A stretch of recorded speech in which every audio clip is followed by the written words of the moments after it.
Why is Geto so weak? Well, there is a couple of reasons, like how the peak of his power is being depicted in JJK 0, which at the time was supposed to be just a short story, nothing more. So Gege didn't come up with many big ideas like, domains and other stuff. But let's not get ahead of ourselves. Let's start from the beginning. We actually meet Geto during Hidden Inventory arc, and his start is actually very impressive, as the introduction given to him and Gojo is that they are the strongest. This of course will get verified later, but for now they are pretty much the fundamental force of Jujutsu world. You have to remember that Gojo is the only one with both Six Eyes and the Limitless technique user in a while, and on top of that he is a natural talent. This guy can manipulate space itself, but Suguru Geto is treated like he can stand near him on equal footing. While Gojo is far from the powerhouse he is as an adult, this is really impressive. Big part of why Geto can go toe to toe with Gojo is because of his curse technique, which is curse spirit manipulation. Basically Geto can absorb curse spirits and later use them as his allies, and Geto can have up to like 10,000 ready to go and fight. This makes it not only a strong technique, but also really one of the most versatile, if not the most versatile in the entire series. Also, what is not really usual for a Shikigami type fighter is that Geto is very good at hand-to-hand combat or even using curse tools. Not much can give him trouble, but later in the story he unfortunately crosses paths with Toji, and he has a good run at him, pushes him by deploying different curses. However, unlucky for him, Toji has all the answers, not only because he's much faster and stronger than him, but also because he possesses absurdly overpowered curse tools, like Split Soul Katana that ignores standard durability by cutting the soul, which means probably no Shikigami can act as a shield for Geto, and later pulling Inverted Spear of Heaven that disrupts any attempts at catching him with some curse techniques since it nullifies all of them. Geto doesn't come close to win, but shows a lot of versatility and battle IQ, especially with trying to take away Toji's worm that stores his curse tools to limit his options, but unfortunately it doesn't work really well, so... As for Hidden Inventory, everything seems fine. Geto is shown as a very strong sorcerer with a lot to offer, but as the statement about him being the strongest changes to Gojo being the strongest, everything changes.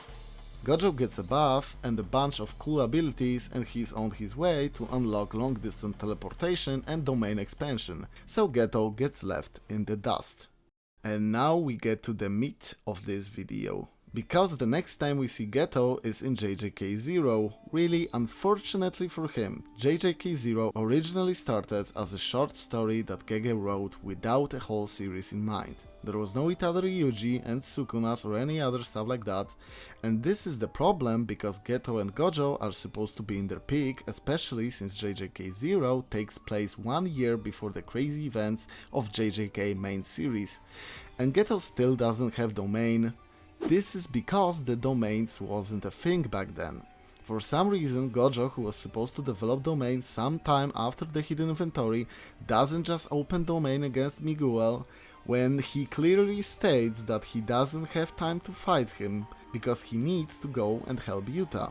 And for some reason, Geto also doesn't open domain, even though, he should have one at this point, and he could use one against Yuta and Rika if they proven to be this big problem, and they prove to be a big problem. Another thing is that the power scaling in JJK 0 was really different, with statements like Gojo Satoru the strongest himself saying, "I'd risk my life to stop it if it came to that," and a year later he's like, "Yeah, I'd win." Or Geto saying that Rika has the power to change the world. This curse is hyped like it can solo Gojo and Sukuna at the same time, but as you know in the main series, Rika is a lot weaker. Of course, part of that is because Rika changes between JJK 0 and JJK series, but still you can tell that Gege did have something different in mind. Not only Geto is the only special grade without domain expansion, but he fights and loses to Hyped Curse and Depressed Boy, which isn't even that strong, at least at this point. Other characters like Yuta or Gojo get a lot of time to shine and show off later, but Geto doesn't really get that, as he's finished off by the strongest. And this is almost the end of his story. We get to see what Geto could have become thanks to Kenjaku. He's definitely strong, but it's just not the same person.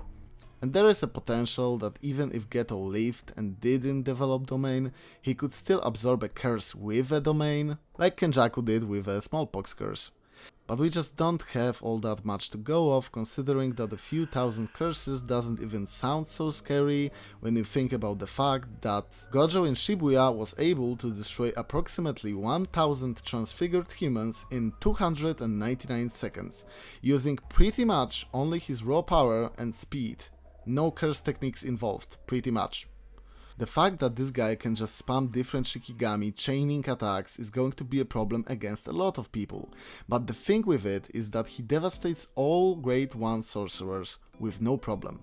But as soon as you go into the heavy hitters with domains or people who can speed through his curses and get to him, or just blow them out of the way, things get not really good for Geto. The thing with Geto is that he was called a special grade, but he never got the same special treatment as the others did.